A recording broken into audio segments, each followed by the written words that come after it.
Bismillahirrahmanirrahim. Assalamualaikum warahmatullahi wabarakatuh. Alhamdulillah wassalatu wassalamu ala Rasulillah wa ala alihi wa sahbihi wa mawala. Amma ba'du ikhwani wa akhwati fillah rahimani wa rahimakumullah.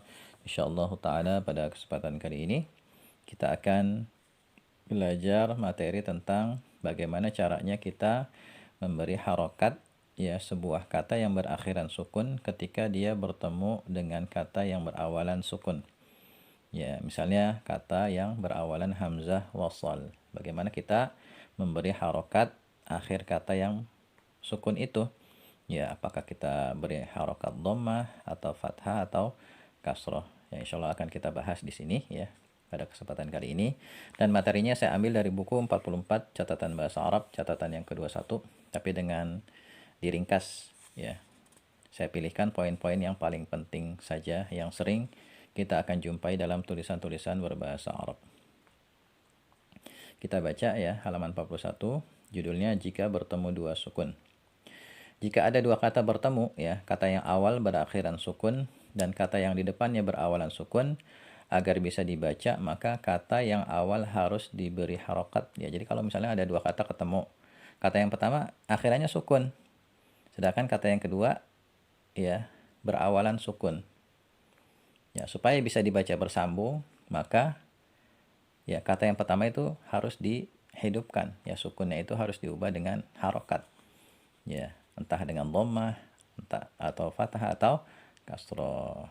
Dan di sini ya ada ketentuan pemberian harokat untuk kata yang berakhiran sukun. Ya, jika dia bertemu dengan kata yang berawalan sukun. Ya. Yang pertama, ya, kata itu kita beri harokat dhammah.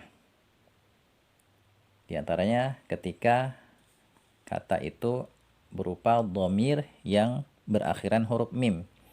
Ya, dhamir kan ada yang akhirannya huruf mim ya. Antum misalnya, atau kum, atau hum, itu kan dhamir yang akhirannya huruf mim. Nah, kalau dhamir yang berakhiran huruf mim, ya itu kan sukun, ketemu dengan misalnya kata yang berawalan hamzah wasal, maka nanti huruf mimnya itu diubah menjadi dhammah. Seperti misalnya di sini dicontohkan pada ucapan salam, misalnya wa'alaikumussalam. Asalnya kan wa'alaikum kemudian assalam. Ya, kalau kita membaca terpisah wa'alaikum dan assalam. Tapi kalau kita membaca bersambung maka huruf mimnya kita ubah menjadi harokat dhammah. Wa'alaikumussalam. Contoh lain lagi misalnya hum al-muflihun. Hum ketemu al-muflihun. Kalau mau dibaca bersambung menjadi humul muflihun. Nah ini. Ya, kita beri harokat dhammah pada dhamir yang berakhiran huruf mim. Kemudian kita beri harokat fathah pada huruf jar min. Ya, misalnya min ketemu al-masjidu menjadi minal masjidi. Ya, huruf nunnya kita ubah menjadi fathah. Ini yang populer ya. Kemudian kita beri harokat kasroh ya, sukunnya itu kita ubah menjadi kasroh ketika pada keadaan yang pertama ya, jika dia berupa fi'il amr yang berakhiran sukun. Ya, misalnya khud ya, khud ambillah al-kitaba ya, kitab itu. Kalau mau dibaca bersambung menjadi khudil kitaba ya, khudil kitaba. Kita ubah menjadi kasroh. Ya. Kemudian contoh lain lagi misalnya pada fi'il madhi yang berakhiran ta'nis sakinah, seperti misalnya qalat. Kemudian ketemu al-mar'atu. Kalau mau dibaca bersambung menjadi qalatil mar'atu. Nah, seperti itu bacanya.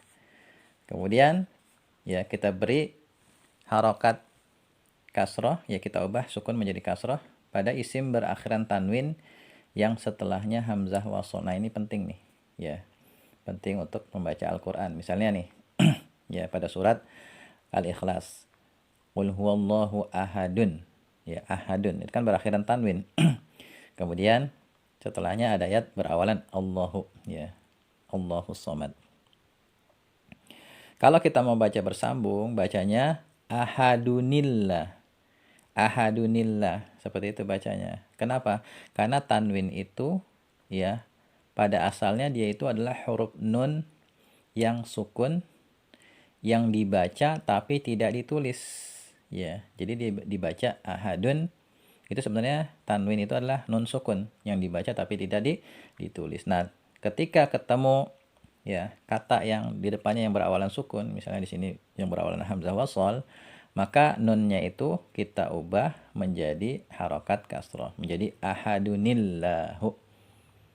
Ini pada beberapa ayat Al-Quran juga kita jumpai ya, ada nun kecil itu ya yang diberi harokat kasroh, yaitu tanwin dia. Tanwin yaitu nun sukun yang ya dibaca tapi tidak ditulis. Nah, ini ya sedikit contoh pemberian harokat untuk kata yang berawalan sukun ketika dia bertemu dengan kata yang berawalan sukun. Ya, diantaranya jika dia ketemu dengan kata yang berawalan hamzah wasal. Adapun sisanya silakan antum baca sendiri di sana ya, di sini ya, di buku ini contoh-contoh yang lainnya insyaallah mudah untuk difahami. Yang saya sampaikan inilah kata-kata yang sering ya kita jumpai dalam tulisan-tulisan berbahasa Arab, yang mudah-mudahan dengan kita memahaminya ya kita bisa membacanya dengan benar. Semoga bermanfaat. Assalamualaikum warahmatullahi wabarakatuh.